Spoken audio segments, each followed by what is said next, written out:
Assalamualaikum warahmatullahi wabarakatuh. Halo teman-teman, perkenalkan nama saya Lovely Ayuna Zulfa. Saya perwakilan dari MTS Negeri 4 Cirebon. Saya ingin membawakan dongeng ini untuk kalian. Dongengnya berjudul Itik Jelek. Di sebuah peternakan kecil, hiduplah keluarga Itik yang lucu. Ibu Itik sedang mengerami telur-telurnya menunggu keluarnya anak Itik. Tepatnya ada 7 telur yang menunggu menetas. Satu pagi yang cerah, telur-telur itu mulai menetas. Anak-anak Itik mulai beradaptasi dengan dunia baru. Mereka bersuara dan berjalan mengelilingi ibu Itik. Namun, telur terakhir masih belum menetas. Ibu Itik mulai khawatir. Ia tak tahu apa yang terjadi. Ia memutuskan menunggu sebentar lagi. Dan akhirnya telur ketujuh dan terakhir pun menetas. Dengan kebingungan, anak Itik yang malang ini mulai melihat berkeliling. Ia tak tahu bahwa ibu Itik dan saudara-saudaranya yang lain lebih kebingungan lagi. Karena anak Itik ini begitu berbeda dari yang lain. Badannya lebih lebar dan bulunya berwarna abu-abu dan putih. Anak Itik yang lain pun mulai mentertawakannya. Kalau anak Itik buruk rupa, kau tak mirip dengan kami. Aku tak mengerti kenapa kau tak mirip dengan saudara-saudaramu, kata ibu Itik sambil kebingungan. Itik buruk rupa, Itik buruk rupa, Itik buruk rupa, ejekan dari saudara-saudaranya. Setelah beberapa waktu, anak Itik tumbuh besar. Namun, Itik buruk rupa tetap lebih besar dari saudara-saudaranya. Begitu juga warna bulunya. Kau tumbuh dengan cepat, tetapi kenapa kau tetap terlihat buruk rupa? Kata ibu Itik. Setelah beberapa hari, Itik buruk rupa tumbuh menjadi Itik yang murung dan menyendiri. Karena saudara-saudaranya tak mau main bersamanya. Kami tak akan mau bermain denganmu karena kau buruk rupa, kata saudaranya. Begitu pula hewan lain di peternakan itu pun mengejeknya.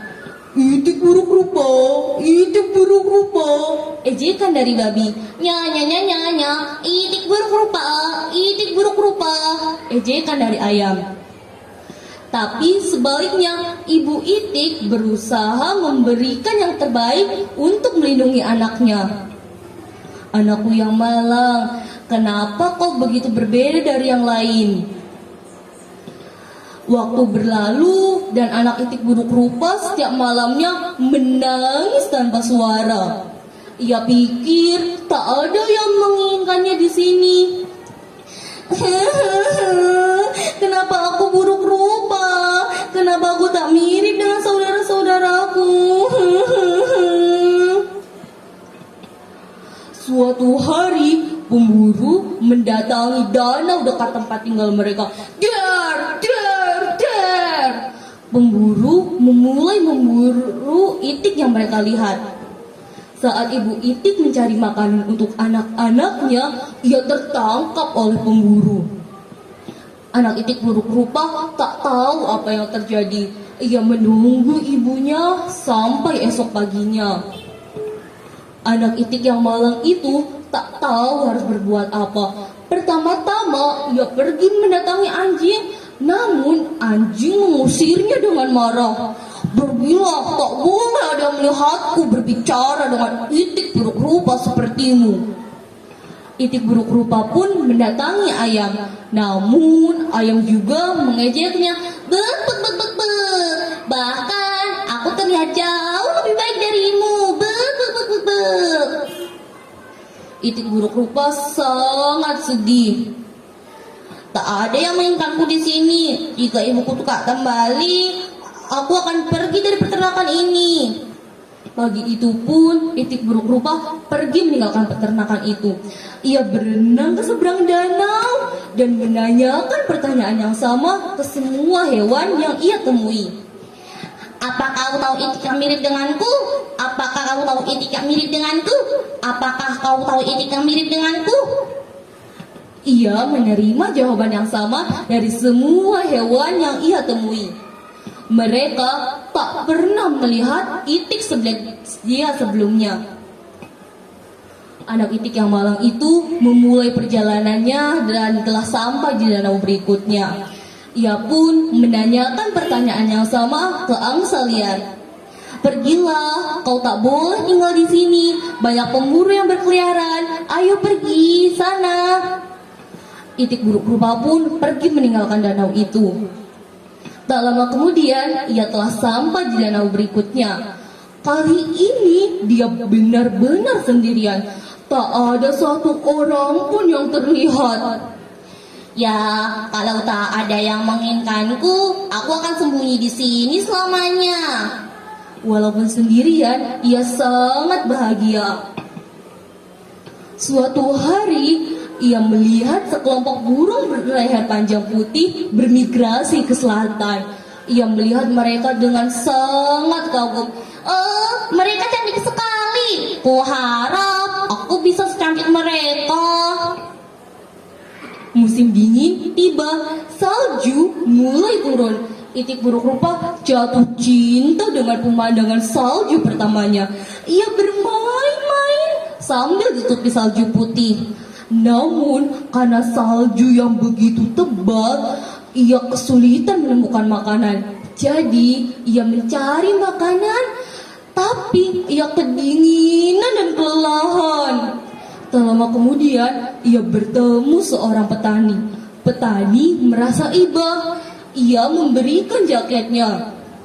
Kau makhluk malang, pasti kedinginan. Aku akan membawamu pulang dan merawatmu sampai besar. Petani itu pun menepati janjinya. Ia merawat itik buruk rupa sampai besar. Saat musim semi tiba, itik buruk rupa telah tumbuh besar.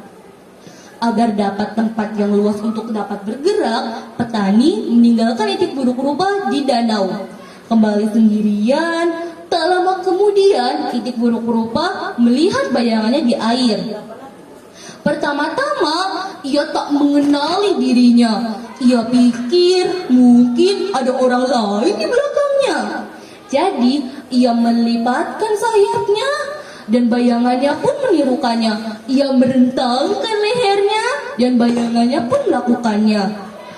Saat ini dia benar-benar tahu bahwa burung berleher panjang itu tak lain adalah dirinya sendiri. Oh, aku berubah sekali. Aku terlihat seperti burung berleher panjang itu.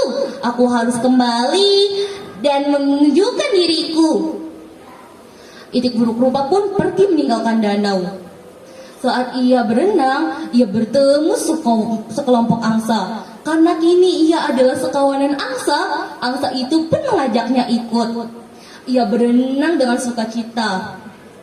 Ya, memang dari awal dia adalah seekor angsa. Dia hanyalah telur malang yang tercampur ke telur itik. Tapi kini ia telah bersama keluarganya kembali dan hidup bahagia pun menantinya. Sekian saja yang dapat Lovely sampaikan. Bila ada kurang mohon dimaafkan. Ya teman-teman, dari cerita tadi kita dapat mengambil pesan moral, yaitu kita harus bersyukur dengan apa yang kita punya. Dan kita tidak boleh mencela ciptaan Tuhan lainnya hanya karena mereka berbeda dari kita. Tanamkan juga dalam pikiran kalian, semua orang spesial dan unik dengan caranya masing-masing. Sekian saja yang dapat saya sampaikan. Wassalamualaikum warahmatullahi wabarakatuh.